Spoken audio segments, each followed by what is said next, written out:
সুলাইমান আলাইহিস সালামের ঘটনা থেকে আদব শিক্ষা নাও। হঠাৎ করিয়া হুদহুদ পাখিটারে খুঁজিয়া পাইতেছেন না, মজলিসের আদব, একটা মজলিসের আদব শিক্ষা নাও কোরআন থেকে। আমরা শুধু কোরআন পড়ি, ঘটনা শুনি, শিক্ষা তো গ্রহণ করি না রে বাবা। হুদহুদ পাখিটারে খুঁজিয়া পায় না। সুলাইমান নবীর মেজাজ গরম হয়ে গেল, কই গেলি, আজকে আসলে খবর আছে। যথার্থ কারণ যদি দর্শাইতে না পারো তাইলে গরদান যাবে। কিছুক্ষণ পরই হুদহুদ সামনে হাজির। সুলাইমান নবী ডাক দিয়ে বলে, কই গেছস ক? হুদহুদ ডাক দিয়া কই, হুজুর আমি আপনার জন্য একটা গুরুত্বপূর্ণ তথ্য নিয়ে আসলাম, যেটা আপনার অজানা জানেন না। বলে, কি তথ্য নিয়ে আসছো, তাড়াতাড়ি কও। বলে, আপনারে আল্লাহ যত নিয়ামত দিছেন, সম্পদ দিছেন, আপনারে আল্লাহ কত নিয়ামত দিছেন। আল্লাহ আপনারে সিংহাসন দিছেন, রাজত্ব দিছেন, আপনার চাইতেও কম দেওয়া হয় নাই।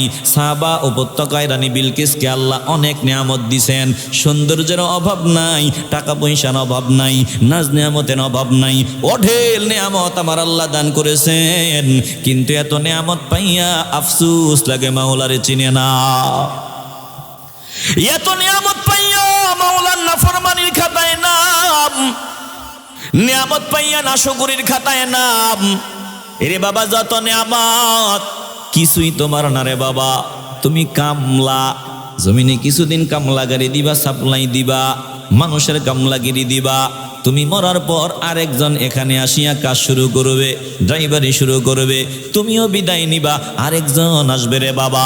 এই জমি থাকবে, তুমি থাকবা না, এই ঘর থাকবে, তুমি থাকবা না। একটু কামলাগিরি করো, মালিক তুমি এখনো হতে পারো নাই, মালিক তুমি না। সব কিছুর মালিক একজন, কলজা থেকে বলেন তিনি কে? হুদহুদ ডাক নিয়া বলে, হুজুর নিয়ামত আল্লাহ দিয়েছেন, মাওলারে চিনে নাই, সূর্যের সামনে মাথা ঠেকায়, সূর্যের পূজারি হয়ে গেছে। সুলাইমান আলাইহিস সালাম বলে, তুই সত্য বললি না মিথ্যা বললি, এখন পরীক্ষা করিয়া দেখব। পত্র লিখিয়া দিল, সুন্দর কাভার পড়াইয়া হুদহুদরে বলল, যা পত্র নিক্ষেপ করিয়া একটু দূরে অবস্থান করিয়া নজর দিয়া দেখবি রানী বিলকিস কি কয় আর কি সিদ্ধান্ত নেয়। যদি তোর তথ্যটা ভুল হয় গরদান থাকবে না। সুলাইমান নবী পত্র দিয়া দিল। পত্র নিয়ে হুদহুদ রানী বিলকিসের সিংহাসনে গিয়া জানালা দিয়া সুন্দর মতো রানী বিলকিস বরাবর যখন পত্রটা নিক্ষেপ করল, রানী বিলকিস আশ্চর্য হয়ে গেল। পত্রটা সাধারণ পত্র না, এটা একটা পাখির মারেফতে আসছে, পাখির মাধ্যমে আসছে। আবার পত্রটাও দেখতে সুন্দর। দেখি এটার ভিতরে কি আছে।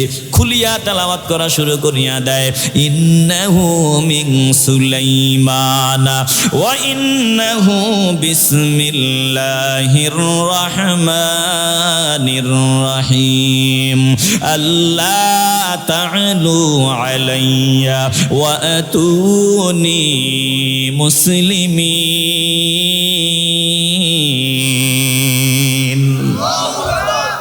পত্র খুলে দেখে রানী বিলকিস, ইন্নাহু মিন সুলাইমানা, এই পত্রটা সুলাইমানের পক্ষ থেকে, আর রহমান রহিম আল্লাহর নামে শুরু করছি। এরপরে কি দাওয়াত, আল্লাহ তা'আলু আলাইয়া, বড়ত্বের ভাব দেখাইবা না, গরম গরম ভাব দেখাইবা না, বড়ত্বের ভাব দেখাইবা না। ওয়াতুনি মুসলিমিন, আনুগত্যের নিয়ত নিয়া মুসলিম হইয়া আমার সামনে চলে আসো, আত্মসমর্পণকারী হিসাবে আমার সামনে আসো, গরম গরম ভাব দেখাইবা না। রানী বিলকিস চিঠিটা পাইয়া এটার গুরুত্ব বুঝতে পারলেন যে এটা চিঠিটাও সুন্দর, এটা হুদহুদ পাখির মারফতে আসলো, কি করা যায়। বলে, সভাসদ বর্গ আছে, সকলকে ডাকলেন, সবাই হাজির, সিদ্ধান্ত হবে কি করা যায়। রানী বিলকিস ডাক নিয়ে বললেন, তোমরা শুনিয়া লাও, এই চিঠিটা অনেক দামি, শুধু এইটুকু শোনো। আর এখন বলো কি সিদ্ধান্ত নেওয়া যায়, কি করা যায়। তোমাদের বাদ দিয়ে আমি কোনো সিদ্ধান্ত নেই না, কি করা যায়। বলে, তদানীন্তন সময়ে রানী বিলকিসের সামনে যারা ছিল, উজির নাজির এমপি মন্ত্রী যা ছিল, সব ডাক দিয়ে বলে, রানী আপনি জানেন আমরা শক্তিশালী, আমরা শক্তি আছে, লড়াই করার দক্ষতা আমাদের আছে। এখন আপনি যেটা ভালো মনে করেন সিদ্ধান্ত ওটাই হবে, আমরা রেডি আছি। ফায়সালা দিবেন আপনি, আপনি যেটা ভালো মনে করেন ওটাই হবে। আজ তাকায় দেখেন বান্দা আল্লাহর সামনে ফায়সালা দিয়া কয় এটাই আইন, এটাই চলবে। কথা কন না কেন? বান্দা দাস মুনিবের সামনে কয় আমি যেটা বলি এটাই আইন। কপাল পোড়া, বেজার হইতে আছেন? যদি বলা হইতো আমি যেটা বলি কোরআন হাদিস দিয়া বলবো ওটাই আইন, তাইলে ঠিক আছিল। যেহেতু আমি যেটা বলবো এটা আমার কথা না, আমি যেটা বলবো সেটা আল্লাহর কথা, নবীর কথা দলিল দিয়ে বলবো, তাহলে সেটাই হবে আইন, তাইলে ঠিক আছে। কিন্তু বান্দা যদি কয় আমি যেটা বলবো সেটাই আইন, সেটাই শরীয়ত, এই বান্দা যদি কোরআন সুন্নাহর জ্ঞান বাদ দিয়া, কোরআন সুন্নাহ বাদ দিয়া যদি এমন কথা কয়, বুঝতে হবে এই বান্দা চূড়ান্ত পর্যায়ের বেয়াদব। জোরে কোন ঠিক কিনা? আপনারা মনে হয় বিরক্ত হয়ে যেতে আছেন, একটু আওয়াজ দিয়ে বলতে হবে কথা কোন ঠিক কিনা। তাইলে এই যে রানী বিলকিসের একটু সংক্ষিপ্ত কথা বললাম, 2 মিনিট আপনাদের যে শোনায় দিলাম, মজলিসের আদব, মুরব্বি ফায়সালা দিবে। আপনি বলার সময় কেমনে বলবেন? মসজিদে দাঁড়াইয়া যখন মোতোয়াল্লি সাহেব বলল আগামী দিন ঈদের জামাত কয়টায় দিলে ভালো হয়, আপনি বলতে পারতেন মোতোয়াল্লি সাহেব 7টায় দিলে কেমন হয়, বিবেচনা করিয়া দেখবেন, সিদ্ধান্ত আপনার। আরেকজন যদি দাঁড়ায় বলতেন 8টায় দিলে কেমন হয়, বিবেচনা করিয়া দেখবেন। 8টায় দিতে হবে এমন না, এটা আমার জাস্ট একটু পরামর্শ, সিদ্ধান্ত নেওয়ার ক্ষমতা আপনার, যেহেতু আপনি মুরব্বী। যদি এইভাবে মজলিসের আদব বজায় রাখিয়া কথা বলতাম, নিজেও শরম পাইতাম না, আর মারামারিও হইতো না। কথা কন না কেন? হৃদয় দিয়ে উপলব্ধি করিয়া নন, আমার নবী রাহমাতুল লিল আলামিন বসা বনু তামিম গোত্রের মানুষগুলো আসিয়া যখন আমার নবীরে বলল আমাদের একজন লিডার বানায়া দেন, নেতা বানায়া দেন, যাকে নেতা বানাবেন তিনার সিদ্ধান্ত অনুযায়ী আমরা চলবো। আমার নবী এখনো কোনো কথা বলেন না। ওই যে আবু বকর ওমর রাদিয়াল্লাহু তাআলা আনহুমা দ্বয় কথা বলে ফেললেন, 2 জনের মধ্যে কথা কাটাকাটির আওয়াজ, বলে এটা সঠিক হয় নাই, ভুল হয়েছে। এখন এই ভুলটা শুধরায় দেওয়ার জন্য আল্লাহ জিবরাইলকে ডাক দেয়, ও জিবরাইল যাও যাও যাও, আমার নবীর দরবারের আদব শিক্ষা দিয়া দাও। এখনো তিনারা বুঝে নাই, এখনো বুঝে না, নতুন নতুন বুঝে না, বলে বুঝ, আমি আল্লাহ বুঝাই দিলে ঠিকই বুঝবে। তাড়াতাড়ি যাও, আমার নবীর সামনে গিয়া আমার নবীর দরবারের আদব শিক্ষা দেওয়ার ব্যবস্থা করিয়া দাও। জিবরাইল আমার নবীর সামনে হাজির হয়, আসিয়া তেলাওয়াত শোনায় দেয়, বিসমিল্লাহির রাহমানির রাহিম, ইয়া আইয়ুহাল্লাযীনা আমানু লা তুকদ্দিমু বাইনা ইয়াদাইল্লাহি ওয়া রাসূলিহি ওয়াত্তাকুল্লাহ, ইন্নাল্লাহা সামিউন আলীম।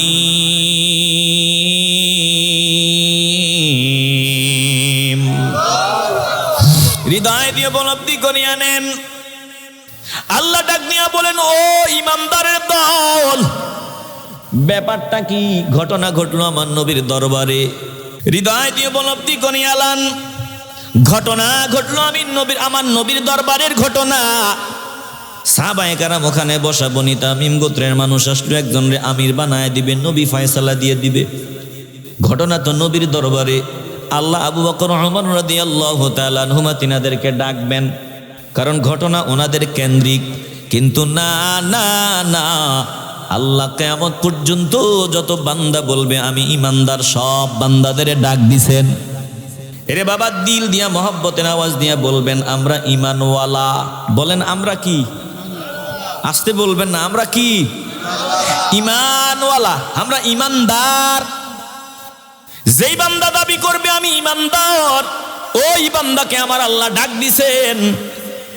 আপনি যদি মনে করেন আপনি ইমানদার, আপনাকে ডেকেছেন আমার আল্লাহ, কানটা খুলিয়া দেন, হৃদয়টা খুলিয়া দেন, আল্লাহর কথা শোনার জন্য তৈরি হন। আয় আল্লাহ, ঘটনা ঘটল নবীজির দরবারে। বনি তামিম গোত্রের মানুষ আসলো একজনকে আমির বানায় দেওয়ার জন্য। আবু বকর ওমর দুইজন সিদ্ধান্ত কথা বলে ফেলছেন। এখন আয়াত নাজিল করলেন।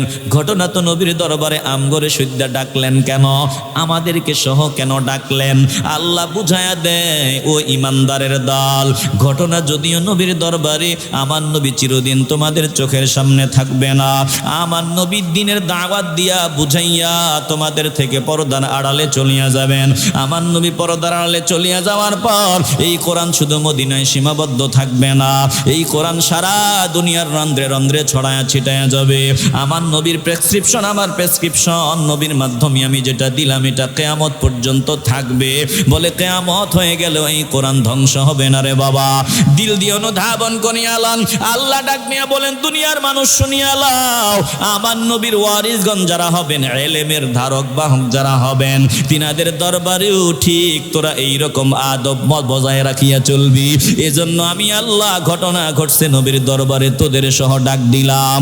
কিয়ামত পর্যন্ত যত বান্দা দাবি করবি আমি ইমানদার, আমার নবীর ওয়ারিসগণ যারা হবে হক্কানি উলামায়ে কেরাম, হক্কানি উলামায়ে কেরাম, পীর মাশায়েখগণ, নবীর আশিকগণ, তাদের সামনে তোরা আদব বজায় রাখিয়া চলতে হবে। বলে নবীর দরবারের আদব প্রত্যেক ঈমানওয়ালা নবীর পাগলাদের সামনে প্রদর্শন করবে। এজন্য আমি ডাক দিলাম, ইয়া আইয়ুহাল্লাযীনা আমানু, ও ঈমানদারের দল, একটু কানটা খুলিয়া দেন। এরপরে আল্লাহ বলেন, লা তুকদ্দিমু বাইনা ইয়াদাইল্লাহি ওয়া রাসূলিহি ওয়াত্তাকুল্লাহ। কোন বিষয়ে, কোন ব্যাপারে তোমরা অ্যাডভান্স হয়ে যাও না, অগ্রগামী হয়ে যাও না। আমার নবী থেকে, আমি আল্লাহ থেকে, আমি আল্লাহ আমার রসুল থেকে কোনো বিষয়ে আগ বাড়াইয়া কোনো কথা বলিও না, কোনো সিদ্ধান্ত দিও না। সাবধান, তুমি যে সিদ্ধান্ত দিবা হাজারবার চিন্তা করো। আমি জবান দিয়া যে কথাটা বলতেছি, এই কথায় আমার আল্লাহ, আমার নবী খুশি না বেজার? যদি দেখো বেজার হয়, ব্রেক করো, আর এমন কথা বলবা না। কারণ আমাকে, আমার রসুলকে বাদ দিয়া কোনো সিদ্ধান্ত দিবা না। যদি সিদ্ধান্ত দাও, তোমার নামটা বেয়াদবের তালিকায় উঠিয়া যাবে। আর যদি আমার রসুলের সিদ্ধান্তকে প্রাধান্য দিয়া সামনে রাখিয়া দুনিয়ার জিন্দিগি চালাও, আদবওয়ালা বান্দার কাতারে নাম উঠবে। দুনিয়াও উজালা, আখিরাতও উজালা। এরে মুসলমান ইমানদার, দুঃখের সাথে বলতে হয়, আজ বাংলার জমিনে মুসলমানের পোলা দাবি করিয়া এমন আওয়াজও দেয় যে কোরআন চলবে না, হাদিস চলবে না। এমন আওয়াজও দেয় যে এই জমিনে নাকি কোরআনের আইন এখন আর চলবে না। এ তো আসতে বলবেন নাউজুবিল্লাহ, বলেন বলেন। এ কথা যে বলে, এটা কি আদব বলা না বেয়াদব? আসতে বলবেন, এটা আদব বলা না বেয়াদব? এরে বাবা, পায়ে হাত দিয়ে বলি, বেজার হয়েও না রে বাবা। এই যে সামনে নির্বাচনের ঘোষণা হয়ে গেল, আলেম উলামারা, হক্কানি উলামায়ে কেরামগণ এই তন্ত্রে মন্ত্রে বিশ্বাসী না। এই গণতান্ত্রিক প্রক্রিয়া মূলত আমাদের না, আমাদের সব কিছুই দেওয়া আছে। এখন আলেম ওলামাগণ মুসিবতে পড়িয়া গেলেন, চিন্তায় পড়িয়া গেলেন যে সব যদি ওরাই ওই পার্লামেন্টে চলিয়া যায়, পার্লামেন্টে যদি ওরা সবাই যায়, যারা বলতে চায় কোরআন চলবে না, হাদিস চলবে না, শরিয়া চলবে না, এমন ব্যক্তিগুলো যদি পার্লামেন্টে চলিয়া যায়, ওরা যেটা বলবে ওটাই তো আইন হবে। ওই আইন বানাইয়া বানাইয়া আমাদের উপর চাপায়া দেওয়া হবে। এই জন্য উলামায়ে কেরামগণ চিন্তায় পড়িয়া সিদ্ধান্ত নিয়ে নিলেন, এতদিন যাই নাই, এখন যাওয়া দরকার। বলে তিনারা যে যাইতেছেন, তিনারা গণতন্ত্র এটাই জায়েজ, এই তন্ত্রমন্ত্র জায়েজ এটা বলে না, তিনারা স্বীকার করিয়া নেয়।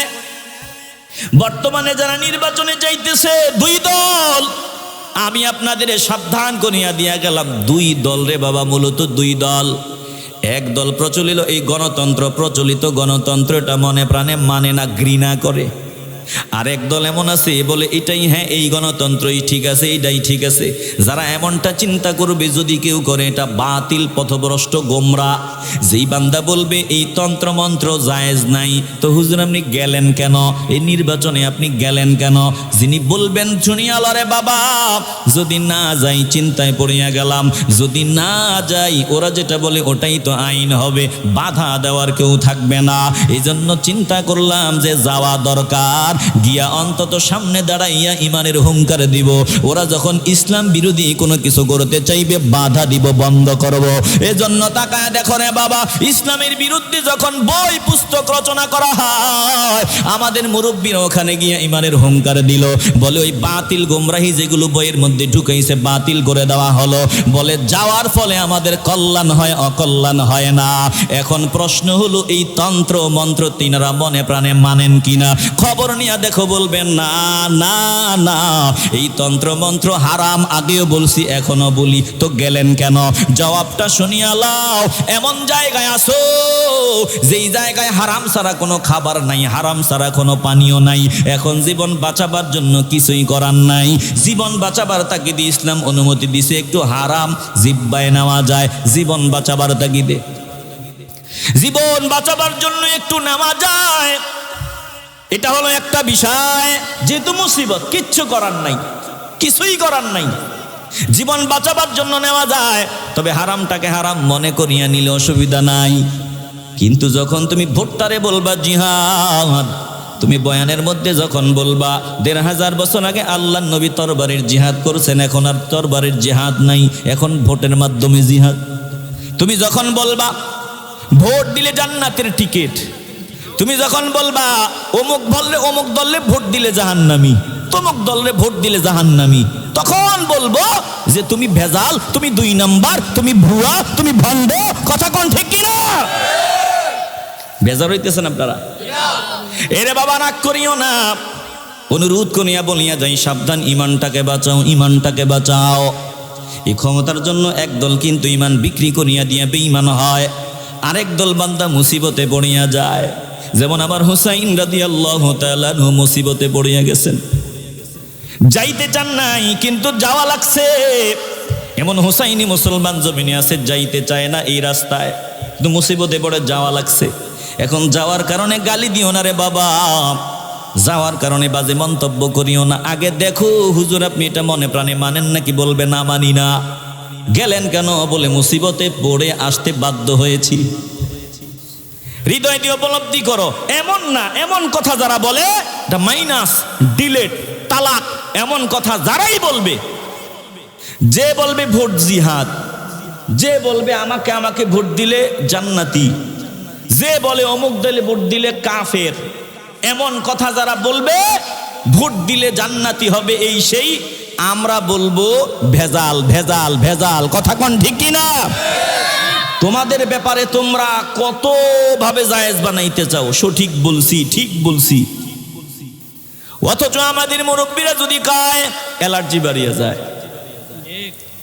বাংলার জমিনে এমন কোন বক্তা ছিল যে শেখ হাসিনারে ফার্ম দেয় নাই, প্রধানমন্ত্রীর ফার্ম দেয় নাই? ভিডিও দেখেন, তারেক মনোয়ার মহোদয় ফার্ম দিছে, আমির হামজাও সাবেক প্রধানমন্ত্রীর ফার্ম দিছে, সব বক্তারাই ফার্ম দিছে। দেখেন তালাশ করে।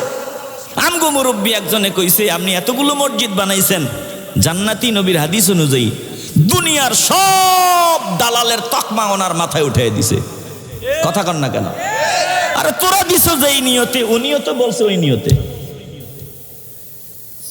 আফসুস, নিজেরটা ১৬ আনা বুঝবা, নিজেরটা ১৬ আনা বুঝবা, আরেকজনেরটা ১ আনাও বুঝবা না। এটা ইনসাফ না, বেইনসাফি হও না, ইনসাফওয়ালা হও।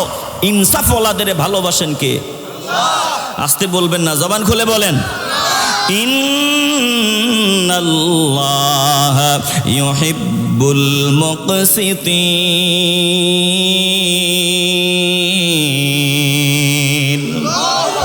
এরে বাবা অনুরোধ করিয়া বলিয়া যায়, বেইনসাফি বান্দা হয় না রে বাবা, বেইনসাফি হয় না, ইনসাফওয়ালা বান্দা হও। ব্যাপার কি তোমাদের ব্যারামটা কোথায়? তোমরা হিন্দুদের কাছে যাইতে পারো, আল্লাহওয়ালাদের কাছে যাইতে পারো না। হিন্দুদের কাছে গিয়া ভোট চাইতে পারো, দোয়া চাইতে পারো, আল্লাহওয়ালাদের কাছে গিয়ে একটু নত হইতে পারো না। ব্যাপারটা কি? বলে ভিতরে মারাত্মক ভেজাল আছে, এটা বুঝাই যায়। মুসলমান নবীর আশিকের দল, একটু হৃদয় দিয়ে উপলব্ধি করিয়া নিবেন রে বাবা, আমরা কারো ক্ষতি চাই না, আমরা চাই কল্যাণ, আমরা চাই ভালো, আমরা চাই মঙ্গল। টুপিওয়ালা আলেম বান্দা যদি সংসদে যায়, সে যেই হোক, দিনের আলেম বান্দার ভিতরে আছে, কোরআন সুন্নাহর জ্ঞান আছে, অন্তত এই বান্দাকে দিয়া ভালো কিছু হবে, এটা আমরা মানিয়া নেই। আমরাও চাই ভালো মানুষগুলো ক্ষমতায় যাক, কিন্তু শুনিয়া লও, ক্ষমতার লোভে পড়িয়া ইমান নষ্ট করিয়া দিতে চায় এমন বান্দাদের থেকে আমরা নিরাপদ দূরত্ব বজায় রেখে চলবো। জোরে কোন ঠিক কিনা? যেমন ইয়াজিদ ক্ষমতার জন্য ইমান নষ্ট করে দিছে। ইয়াজিদ ক্ষমতার জন্য আমার নবীর কলিজার টুকরার গলায় ছুরি চালায় দিছে। এই ক্ষমতার জন্য 3 দিন পর্যন্ত মসজিদে নববীতে তালা ঝুলায় দিছে, নামাজ পড়তে দেয় নাই। বহু সাহাবাদের হত্যা করেছে। বলে টুপিওয়ালা দাড়িওয়ালা ভয় লাগে, মারাত্মক ভয় লাগে, মারাত্মক ভয় পাই। আবার নিয়ে আমরা এইরকম টুপিওয়ালাদের দলের সদস্য হয়ে যাই, যে টুপিওয়ালার কথা সুন্দর, কিন্তু ক্ষমতার লোভে হুসাইনি যারা আছে তাদেরকে জবাই করতেও দ্বিধাবোধ করবে না। এজন্য টেনশন। তুমি তো আমার টেনশন দূর করবা কাছে আসিয়া, ভালোবাসা দিয়া, সুন্দরভাবে বুঝাইয়া। তুমি যদি আক্রমণাত্মক কথা কও, তাইলে আরো টেনশন বাড়িয়া যায়। মুসলমান নবীর আশিকের দল, ভালো করিয়া দিল দিয়ে অনুধাবন করিয়া লন। আমরা চাই সোজা কথা, ভালো মানুষগুলা সংসদে যাবে, ভালো মানুষগুলা সংসদে যাওয়ার পর অন্তত ভালো কিছু হবে। তবে 1000% গ্যারান্টি দিয়ে আমি আপনাদের বলিয়া যাই, এই যদি 300 জনের মধ্যে 299 জন যদি ইসলামিক মোনাজারা আছে, সংসদে যাওয়ার পর তিনারা ইসলামী শরিয়া আইন চালু করবেন, বলে এটা অসম্ভব, এই প্রক্রিয়ায় হবে না। হুজুর এটা কেমনে কইলেন, কিভাবে বললেন? ভালো করে শুনে নাও। ভোটের মাধ্যমে ভোটটা জিহাদ বানায় দিছো। এখন যদি 299 জন ইসলামিক মাইন্ডের যারা আছে, তারা ক্ষমতায় যাওয়ার পরে, ক্ষমতায় গিয়া তিনারা যদি বলে এখন থেকে কোরআনের আইন দিয়া চোরের হাত কাটা হবে, এখন থেকে জেনার বিচার হবে কোরআনের আয়াত দিয়া, এখন থেকে কোরআন দিয়া ফায়সালা হবে, ভালো করে খেয়াল করিয়া লন। ভারত আমেরিকারে বলবে, দেখছেন নি, বলছিলাম না আগেগুলা জঙ্গি, বলছিলাম না আগেগুলা সন্ত্রাস, বিশ্বাস করেন নাই, এখন টের পাইছেন নি, এরা কয় কোরআন দিয়া দেশ চলবে। আমেরিকা কয় হ্যাঁ, গণতন্ত্র তো এটা না, আমরা যে গণতন্ত্র দিছি ওরা আবার ভিন্ন দিকে চলিয়ে গেছে। ধর, সবাই মিলিয়া ধর, বাংলার জমিনে জঙ্গির অভাব নাই, সব জঙ্গিগুলারে খতম কর। লিখে রাখেন, লিখে রাখেন। আমেরিকা আমার উপর হামলা চালাবে, ভারত হামলা চালাবে, দুনিয়ার গাদ্দাররা আমাদেরকে ছেড়ে দিবে না, আমাদের দিকে থাবা মারবে রে বাবা। এই জমিনের মধ্যে আঘাত করবে, তখন কিন্তু দিন কায়েমের জন্য, ইসলামী শরিয়া আইন বাস্তবায়নের জন্য জিহাদ ছাড়া বিকল্প কোনো রাস্তা খোলা থাকবে না। ময়দানে নামতে হবে, লড়াই করতে হবে। আর যদি তাদের ধমকে সবগুলা গর্তের ভিতরে ঢুকিয়া যায়, বলবে সব মুনাফিক মার্কা মুসলমান, এগুলার অসুবিধা নাই। আর যদি সিদ্ধান্ত নিতে চাও কোরআন দিয়া দেশ চালাইবা, লিখে রাখো, ভালো করে লিখে রাখো, বেঈমান কাফের না আমাদের উপর হামলা চালাবেই চালাবে। তখন তুমি বয়ান করছো ভোটের জিহাদ বর্তমানে মূল জিহাদ, ওই তরবারির জিহাদ এখন আর চলবে না। মানুষ মনে করবে ভোট দিয়া তো জিহাদ করিয়া ফেলছি, এখন আবার কিসের জিহাদ? মারাত্মক ভুলের সাগরে তুমি ডুবো খাইবা। ও মুসলমান ইমানদার, টোটাল সমাপনী কথা হলো এই, আজ হোক কাল হোক, জিহাদ ছাড়া এই জমিনে শরিয়া কায়েম হবে না। জোরে কোন ঠিক কিনা? আসতে বলবেন না, জোরে বলেন ঠিক কিনা? কিন্তু আমরা দেরিতে সিদ্ধান্ত নিব, এখনই নেওয়া দরকার ছিল। হৃদয় দিয়ে উপলব্ধি করে আলাও, এটা কিতা? হ্যাঁ, হৃদয় দিয়ে উপলব্ধি করে আলাও রে বাবা। কলজার ভিতরে কথাগুলো ঢুকায় নাও, অনুরোধ করিয়া বলি, বেজার হইও না, বেজার হইও না, মূল কথা বলিয়া দিলাম। এই জন্য শাহজালাল ইয়ামানী রহমতুল্লাহি আলাইহি আমগরে তসবিহ দেখাইছে কোরআর বাড়ি প্রয়োজন হবে। বলেন আমরা দেশ বাঁচাবার জন্য, ইমান বাঁচাবার জন্য আমরা সবাই কাফনের কাপড় মাথায় বাঁধিয়ে যদি ময়দানে নামতে হয়, বলেন আমরা এখন থেকেই মানসিকভাবে প্রস্তুতি নিয়ে থাকতে চাই কি চাই না? আসতে বলবেন না, জবান খুলিয়া বলেন চাই কি চাই না? এরে মুসলমান ইমানদার, অনেকগুলো কথা বলিয়া ফেললাম, একটু মনের কথাগুলো শেয়ার করে ফেললাম। এবার সামনে আগাই দিল দিয়ে অনুধাবন করো। আমার নবী রাহমাতুল লিল আলামিন সিদ্ধান্ত দেওয়ার আগে আবু বকর ওমর যখন সিদ্ধান্ত দিয়া দিলেন, আল্লাহ কোরআনের আয়াত নাজিল করিয়া দিলেন। পাশাপাশি পরের আয়াতটাও তেলাওয়াত শোনায় দেই, এরপরে সংক্ষিপ্ত আরেকটু কথা শোনাইয়া আমি বিদায় নেব। আল্লাহ ডাক দিয়া বলেন, ইয়া আইয়ুহাল্লাযীনা আমানু লা তারফাউ আসওয়াতাকুম ফাওকা সাওতিন নবী ওয়া লা تجهروا له بالقول كجهر بعضكم لبعض أن تحبط أعمالكم وأنتم لا تشعرون।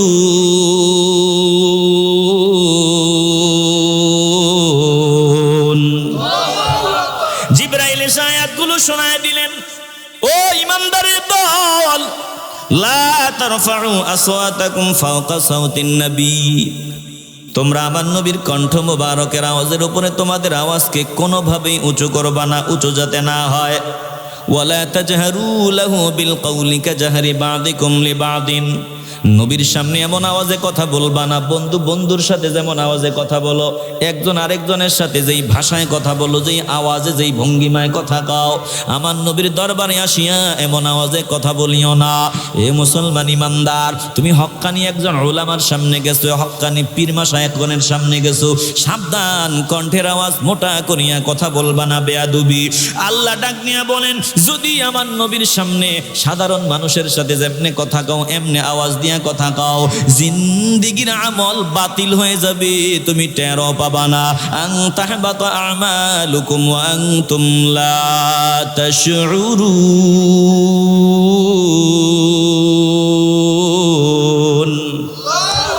জিন্দিগির আমল কোন দিক দিয়ে বরবাদ হয়ে যাবে টেরও পাবে না। আয়াত নাজিল হওয়ার পর আবু বকর রাদিয়াল্লাহু তাআলা আনহুর কান্না, হযরত ওমর ফারুক রাদিয়াল্লাহু তাআলা আনহুর কান্না, কারণ তিনারা নিজের সমস্যাটা বুঝতে পারেন। আত্মসমালোচনা করনেওয়ালা বান্দা, যেই বান্দাগুলা আত্মসমালোচনা বুঝে নিজের ভুলটা বুঝতে পারে, ওই বান্দাগুলা আমার আল্লাহর দরবারে বড় দামি বান্দা। এরে বাবা ভালো করে শুনিয়ালাও, এই ওমর আমার নবী জমিন থেকে বিদায় হওয়ার পর, পর্দার আড়ালে যাওয়ার পর, আবু বকর সিদ্দিক রাদিয়াল্লাহু তাআলা আনহু আমিরুল মুমিনিন, আবু বকরের পর হযরত ওমর রাদিয়াল্লাহু তাআলা আনহু আমিরুল মুমিনিন। দেখেন তিনারা কেমন আত্মসমালোচনাকারী। হযরত ওমর রাদিয়াল্লাহু তাআলা আনহু একটা কাজের মধ্যে আছেন, হঠাৎ করে একজন সামনে দাঁড়ায়, ওমর, ও ওমর, বলাটা সুন্দর হয় নাই, ডাকাটা সুন্দর হয় নাই। ওমরের মেজাজ গরম, কি বলবা বলো? বলে, অমুক বান্দা আমার উপর জুলুম করেছে, তাড়াতাড়ি বিচার করিয়া দাও। ওমর ওই ডাকটাও সুন্দর হয় নাই, বলাটাও সুন্দর হয় নাই, মেজাজ হয়ে গেছে গরম। দিছে হাতের মধ্যে যেটা আসিল ওইটা দিয়ে একটা বাড়ি। বেটা, আমি যখন কাজে থাকি তখন ডিস্টার্ব করো, সুন্দরভাবে বলাও শিখলা না, যখন বিচারের জন্য বসি তখন আসো না, নাইসা কই বিচার করে দাও। হযরত ওমর আমিরুল মুমিনিন, এই বান্দাটা যখন এক পা দুই পা করিয়া বিদায় হয়, হযরত ওমর হঠাৎ করিয়া ব্রেক হয়, চিন্তা করে, আল্লাহ, একজন বান্দা আমার কাছে আসলো বিচারের জন্য, হয়তো বলাটা সুন্দর হয় নাই, আমি মেজাজ গরম করিয়া তাকে একটা আঘাত দিয়ে দিলাম। না না না, আমি ওমর এটা ঠিক করি নাই। ওমর পাগলের মতো দৌড়ায়, আল্লাহর বান্দার সামনে দাঁড়ায় কয়, রে বান্দা, নে এটা দিয়ে আমি তোরে আঘাত করেছিলাম, এই লাঠিটা দিয়ে আমি তোমারে আঘাত করেছিলাম, হাতে নাও, আমি ওমর যেভাবে তোমারে আঘাত করেছিলাম পিঠটা আগায়া দিলাম, আমাকে এইভাবে একটা আঘাত বসায় দে। এই ব্যক্তি ডাক দিয়া বলে, না না না, আপনাকে কেন আঘাত করতে যাব? আঘাত করব না। বলেন আমারে আঘাত করিয়া তাড়াতাড়ি মুক্তি দিয়ে দে, কারণ হাসরের ময়দানে আমার আল্লাহ এটার জন্য আমাকে ডাকবেন, ধরবেন, আমি জবাব দিতে পারবো না। এবার ওই ব্যক্তি বলে, ওমর আমি আপনাকে আল্লাহর জন্য মাফ করিয়া দিলাম। হযরত ওমর মাওলা দরবারে শুকর আদায় করে সিজদায় পড়ে 2 রাকাত নামাজ পড়ে আল্লাহকে ডাক দিয়া বলে, আল্লাহ আমি ওমর তো বড় নিকৃষ্ট ছিলাম। নিজের আত্মসমালোচনা নিজে করতেছেন। ওমর রে ডাক দিয়া বলে, নিজে বলেন, ওমর তুমি তো জাহান্নামের কিনারায় ছিলা। ওমর তোর তো কোনো মর্যাদা ছিল না। ওমর তুই তো বড় নিকৃষ্ট বান্দা ছিলি রে। ওমর তোকে আমার আল্লাহ মায়া করিয়া জাহান্নামের কিনারা থেকে উঠাইয়া সম্মানের আসনের মধ্যে বসায়া দিলেন। আজ একটা বান্দা তোর কাছে বিচারের জন্য আসলো, বলাটা সুন্দর হয় নাই, মেজাজ গরম করিয়া তাকে তুই একটা আঘাত করলি রে। আমার তোর মতো জঘন্য বান্দার কেউ নাই, কেন তুই এই কাজটা করলি? আল্লাহর দরবারে তওবা করে কান্না করে চোখের পানি ছাড়ে রোনাজারি করি। আবু বকর তো সেই আবু বকর, একজনকে আবু বকর একটা বাজে কথা বলে ফেললেন, নজর দিয়ে দেখে চেহারাটা মলিন হয়ে গেল। এবার হযরতে আবু বকর সামনে গিয়ে বলে, ভাই আমি তোরে যেটা বলছি আমারে ঠিক ওইটা বলিয়া দে, মুক্ত করে দে। তিনি ডাক দিয়া বলেন, না না না, আপনি যেটা বলছেন আমি আপনাকে ওটা বলবো না।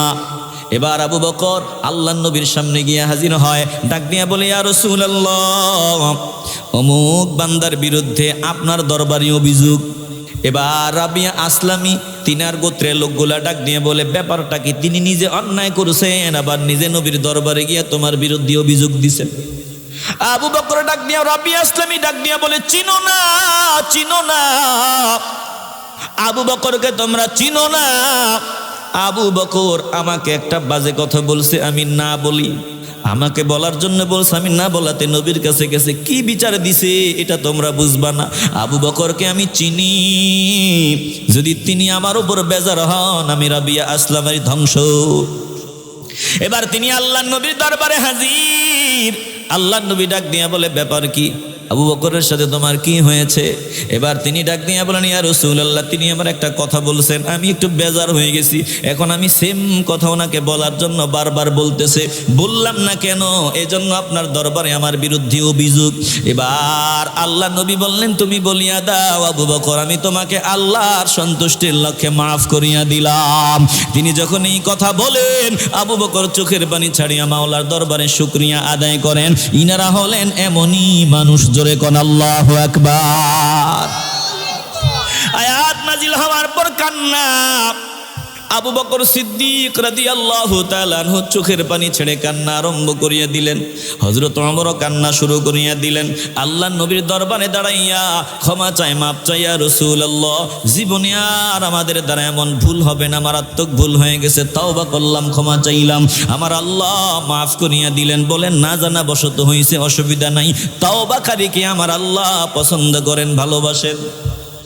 আবু বকরের এমন অবস্থা হয়ে গেল, আমার নবীর সামনে যখন বসতেন একেবারে চুপ করে থাকতেন, কথা বললে আওয়াজ দিতেন, বলে আওয়াজটা আবার বড় হয়ে যায় নাকি ভয় পাইতেন। হযরত ওমরও সেম কোয়ালিটিতে আচরণ করতেন। আরেকজন সাহাবী সাবিত বিন কায়েস রাদিয়াল্লাহু তাআলা আনহু, এই আয়াত নাজিল হওয়ার পর তিনি রাস্তার কিনারায় গড়াগড়ি করতেছেন, ধুলা বালিগুলো গায়ের মধ্যে মাখিয়ে নিতেছেন।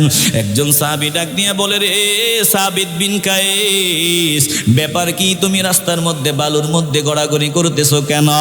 সাবিত ডাক দিয়ে বলে, আমি ধ্বংস, জন্মগতভাবে আমার কণ্ঠের আওয়াজ মোটা, আমি না নবীর সামনে মোটা গলায় কথা বলি, বড় আওয়াজে কথা বলি। আল্লাহ তো বলছেন নবীর দরবারে যদি বড় আওয়াজে কথা বলা হয় জিন্দেগীর সব আমল বরবাদ হয়ে যাবে। আমি না নবীর দরবারে বড় গলায় কথা বলি, আমি চাইলেও আস্তে করে কথা বলতে পারি না, আমার জিন্দেগীর সব আমল বুঝে বরবাদ হয়ে গেল। এবার তিনাকে আল্লাহ নবীর সামনে নিয়ে হাজির করা হয়। রাহমাতুল্লিল আলামিন ডাক দিয়া বলে, সাবেত রে, ব্যাপার কি? তোমার ধুলাবালি গায়ের মধ্যে গড়াগড়ি করেছো কেন, কান্না করেছো কেন? ডাক দিয়া বলে, ইয়া রাসূলুল্লাহ আল্লাহ তো আয়াত নাজিল করছে, লা তারফাউ আসওয়াতাকুম ফাওকা সাউতিন নবী, আপনার সামনে কণ্ঠের আওয়াজ উঁচু করে কথা বলা যাবে না, যদি কথা বলা হয় জিন্দেগীর সব আমল বরবাদ হয়ে যাবে। ইয়া রাসূলুল্লাহ, আমার তো জন্মগতভাবে কণ্ঠের আওয়াজ মোটা, আমি না আপনার সামনে বড় আওয়াজে কথা বলি, আমার জিন্দেগির সব আমল বুঝে বরবাদ হয়ে গেল। আমার নবী ডাক দিয়া বলেন, সাহাবেত শুনিয়া লাও, আমি তোমার কাছে জানতে চাই, তুমি কি কৃতজ্ঞ বান্দা হয়ে জীবন যাপন করতে চাও না? তুমি কি জান্নাতি বান্দা হতে চাও না? তুমি কি শাহাদাতের তামান্না ভিতরে নিয়ে চলো না? তিনি বললেন, ইয়া রাসূলুল্লাহ, আমি কৃতজ্ঞ বান্দা, আমি ঈমানওয়ালা বান্দা, আমি জান্নাত চাই, শাহাদাতের তামান্না নিয়ে চলতে চাই। আমার নবী দোয়া করিয়া দেয়, বলে তোমার জন্য মাওলার জান্নাত রেডি। জোরে কোন আল্লাহু আকবার। কৃতজ্ঞ বান্দা হও, আল্লাহ যা দিছে এটার উপর শুকরিয়া আদায় করো, আরেকজনের দিকে হিংসার নজরে দেখিও না। কৃতজ্ঞ হও, আমার যা আছে আলহামদুলিল্লাহ দিছেন কে? আজ আমাকে ভিতরে হিংসা, হিংসা, আল্লাহ আমাদের হিংসা থেকে হেফাজত করেন। একটু জোরে কর না আমিন, জবান খুলে বলেন না আমিন। প্রিয় ভাইরা, আমি সামনে আপনাদের আর কষ্ট দিতে চাই না। শোনেন, আদব হলো সবার উপরে। আদব যার ভিতরে নাই, ইসলামও তার ভিতরে নাই, সে মুসলিম না। সবাই আদম সন্তান, হাবিলও আদম সন্তান, কাবিলও আদম সন্তান। বলে হাবিল হলো আদবওয়ালা, কাবিল হলো চূড়ান্ত পর্যায়ের বেয়াদব। এই জমিনে এই রকম বেয়াদব কাবিলের অনুসারী আছে না নাই? আসতে বলবেন কেন, আছে না নাই? সংখ্যাটা মনে হয় খুব কম, সংখ্যা কম, অভাব নাই, অভাব নাই, অনেক আছে। এজন্য আসেন, সম্মান চাইলে, ইজ্জত চাইলে, মর্যাদা চাইলে আদবওয়ালা হন, মানুষকে সম্মান করেন, মানুষকে ভালোবাসেন। আমার আল্লাহ আপনার আমার ইজ্জত মর্যাদা বুলন্দ করে দিবেন। প্রিয় ভাইরা, আজ এই যে বাংলাদেশের যে অবস্থা, আমরা যেই পজিশনে আছি, সামনে আমাদের কপালে কি আছে আল্লাহ ছাড়া কেউ জানে না। সামনে আমাদের কপালে কি আছে আল্লাহই জানেন। তো আসুন, যত গজব, যত মুসিবত, যত সমস্যা, সমাধান একটা, আন্তরিক খাঁটি তওবা, একজন খাঁটি আল্লাহওয়ালার সোহবতে যাওয়া, দিক নির্দেশনা মেনে চলা, খাঁটি তওবার নিয়ত করা। তাইলে আমাদের যত মুসিবত, যত সমস্যা, সমাধানের ব্যবস্থা করে দিবেন কে? আসতে বলবেন না, জোরে বলেন। আল্লাহ সমাধানের ব্যবস্থা করে দিবে। আল্লাহ সব সমাধানের ব্যবস্থা করে দেন। দেখেন কি অবস্থা, কি অবস্থা। ওই যে ওই ছেলেটার নাম কি জানি, ওসমান হাদি। আমার এ ছাত্রদের আন্দোলনের মধ্যে যে কয়টাকে, যে কয়েকজনকে সব থেকে ফিউর নির্ভেজাল মনে হয়েছে, এর মধ্যে ওসমান হাদি এই বীর বাহাদুর একটা। ওসমান হাদি নামক যুবক রিক্সা দিয়ে চলতেছে, খুব কাছ থেকে তাকে মাথা বরাবর গুলি করা হয়েছে। ঢাকা সম্ভবত 8 আসনের সম্ভাব্য স্বতন্ত্র এমপি প্রার্থী ওসমান হাদি। এ ছেলেটার কথাবার্তা, এ ছেলেটার জজবা সব বোঝা যায় যে দিনেরও কিছু জ্ঞান তার ভিতরে আছে এবং সে দেশপ্রেমিক। আফসোস লাগে আজ আমরা এমন অবস্থায়, এমন স্বাধীনতা আমরা আসলে মূলত চাই নাই। এই স্বাধীনতা আমাদের কাম্য না। আগে তো এমন অবস্থা দেখি নাই, প্রকাশ্যে এইভাবে মানুষকে গুলি করে হত্যা করা, প্রকাশ্যে মানুষকে এভাবে জবাই করা, প্রকাশ্যে মানুষকে বিডাইয়া মারা। এখন এই ছেলেটাকে খুব কাছ থেকে গুলি করা হয়েছে, কোমায় নাকি আছে হসপিটালে, ব্রেনটা মগজ খুলে রাখা হয়েছে। আল্লাহ, আমরা দিল থেকে দোয়া করি